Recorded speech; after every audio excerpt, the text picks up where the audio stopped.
दोस्तों आपके सामने एक बार फिर हाजिर हूं मैं 5 बड़ी खबरें लेकर। पहली खबर जो लगातार हम आपको सुबह से दिखा रहे हैं कि हूती लड़ाकों ने एक बहुत बड़ा हमला इजराइल पर किया। यमन की तरफ से यह बहुत बड़ा हमला माना जा रहा है। तो पहली खबर मैं उसी से जुड़ी आपको दिखाऊंगा कि पहले एक शिप पर अटैक, उसके बाद इजराइल ने यमन पर हमला करने की कोशिश की जिसमें अपना एक जेट खो दिया था। लेकिन अब यमन क्या कर रहा है? यमन पलटवार कर रहा है।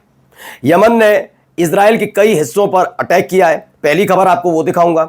दूसरी खबर यह है कि इजराइल भी यमन पर हमले कर रहा है, उसकी भी कई तस्वीरें निकलकर सामने आई, वो दिखाने जा रहा हूं।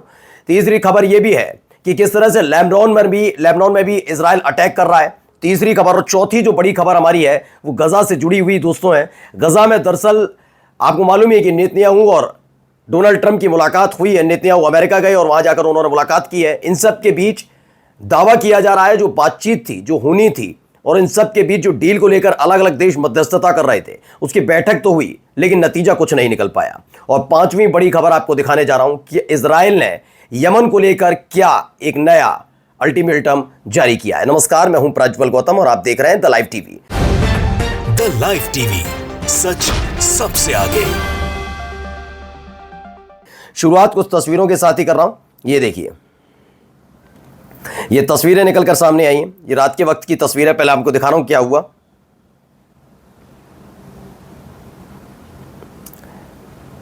ये अटैक के वक्त की तस्वीर है।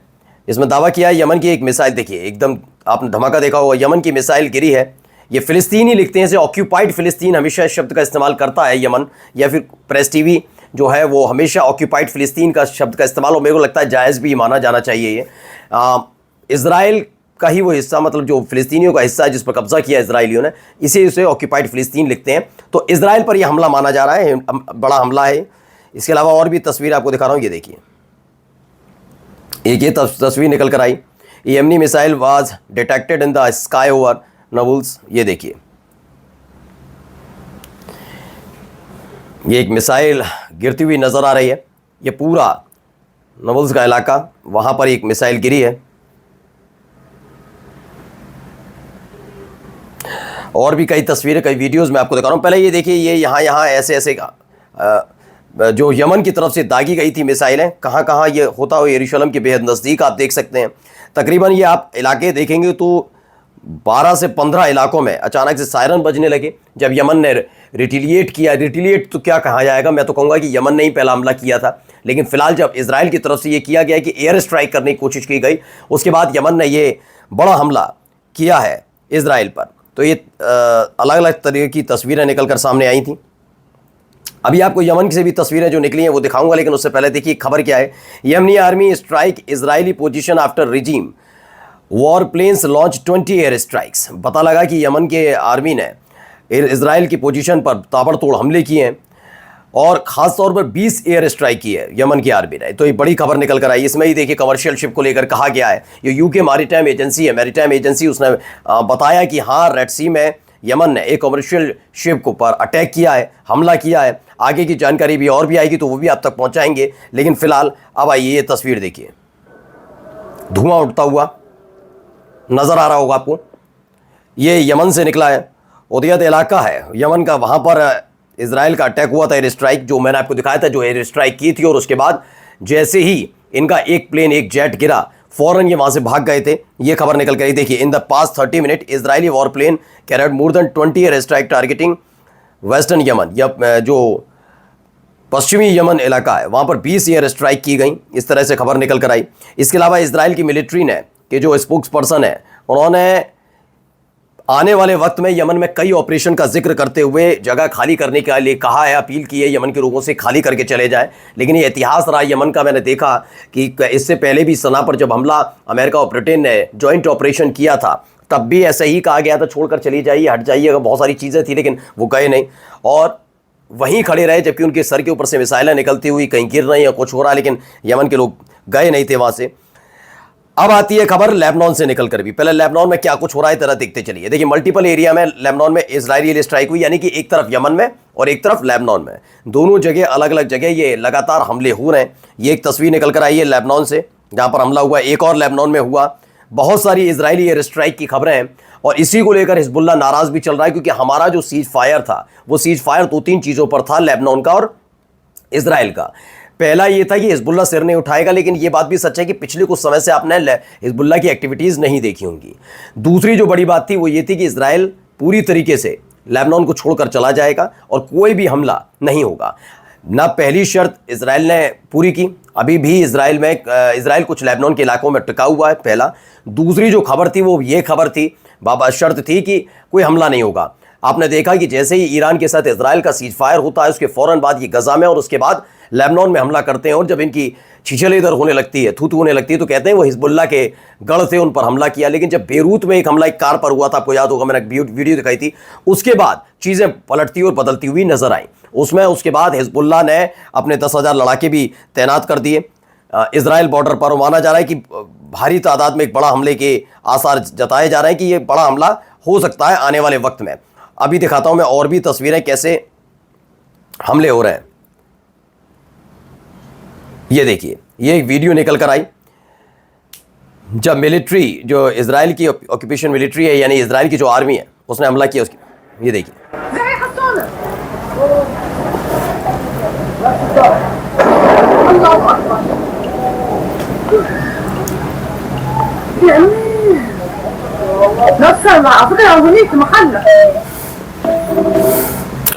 तो एक ये खबर निकल कर आई थी कि कैसे उन्होंने ताबड़तोड़ हमले किए।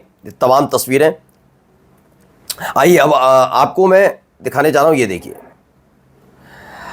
फर्स्ट राउंड की बातचीत हुई है इनडायरेक्ट हमास और इजराइल सीज फायर को लेकर। कतर में ये बातचीत हुई है, दावा प्रेस टीवी का है। इसमें बताया गया कि जो कतर में ये पूरी डील हुई थी कि कैसे गजा और इजराइल के बीच सीज फायर हो, लेकिन वो बातचीत बंद खत्म हो गई विदाउट एग्रीमेंट, बिना किसी समझौते की ये बात खत्म हुई है, ये दावा किया जा रहा है। जबकि दूसरी तरफ देखिए डोनाल्ड ट्रंप क्या कह रहे हैं।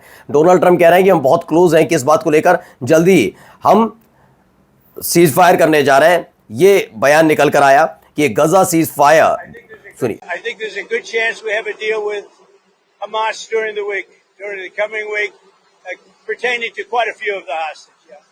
You know, we've gotten a lot of the hostages out, but pertaining to the remaining hostages, quite a few of them will be coming out. We think we'll have that done this week. तो ये खबर निकल कर आई कि America के राष्ट्रपति Donald Trump कह रहे हैं हम बहुत करीब हैं इस बात को लेकर कि जल्दी से सीज फायर होने जा रहा है वहां पर। लेकिन दूसरी तरफ हो क्या रहा है, जरा ये देखते चलिए। ये एक तस्वीर निकल कर आई, वहां कर क्या रहा है। आप एक तरफ सीज फायर का जिक्र करते हैं, दूसरी तरफ देखिए, एक तरफ हमले भी हो रहे हैं और दूसरी तरफ कुदस न्यूज नेटवर्क की खबर है कि इजराइल का जो बुलडोजर है वो लगातार अलग अलग इलाकों में, खासतौर रामल्ला में देखिए, वेस्ट बैंक में कैसे बिल्डिंग्स को गिरा रहा है। गजा में आप हमले कर रहे हैं, वेस्ट बैंक में पहले घर जला दिए फिलिस्तीनियों के इजरायली सेटलर्स ने पुलिस और सेना के सहयोग से, और अब वहां पर उनके घर पर हमला ही माना जाएगा, बुलडोजर से ये चीजें गिराई जा रही हैं। अब ईरान की तरफ से एक बयान आया, पहले सुनिए। What the Israeli regime and subsequently the United States committed were no less than an unprecedented breach of international peace. The fact that the developing non-nuclear weapon state has been attacked by two nuclear-armed regimes with the support of at least two more nuclear-armed. BRICS के मन से बोले Iran के विदेश मंत्री, उन्होंने कहा America Israel के आक्रमण पर कड़ी प्रतिक्रिया दी उन्होंने दी।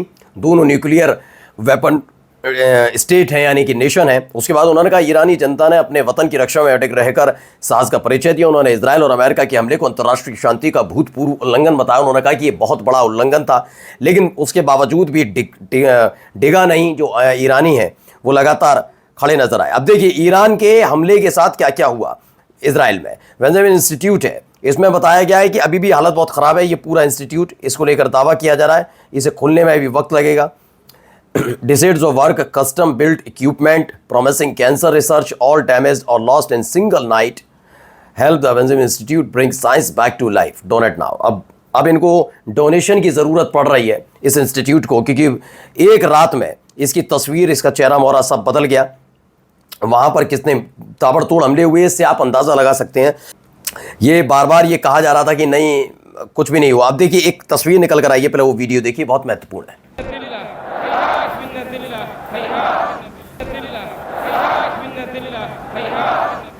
तो ये प्रेस टीवी की खबर थी जिसमें मैंने आपको दिखाया कि कैसे यमन में और असूरा की जो जुलूस था वो निकाला गया।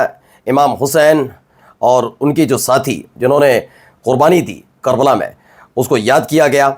और ये उस वक्त के तस्वीर यमन के अंदर से निकल कर आई, ऐसे वक्त में जब यमन की तरफ से लगातार इजराइल पर हमला भी हुआ और इजराइल भी लगातार अटैक किया। मैं इसीलिए आपको बता रहा हूं कि पहले भी ऐसी स्थिति बन चुकी है जब यमन पर ऐसे ही कहा गया था, लेकिन यमनी जो हैं, यमनीज माने जाते हैं, ये डरते नहीं है या जो भी इनका हो, ये खुश थे, सड़क पर उतरे थे। उस समय मिसाइलें निकल रही थी, उस समय भी कुछ ऐसी ही तस्वीरें निकल कर सामने आई थी।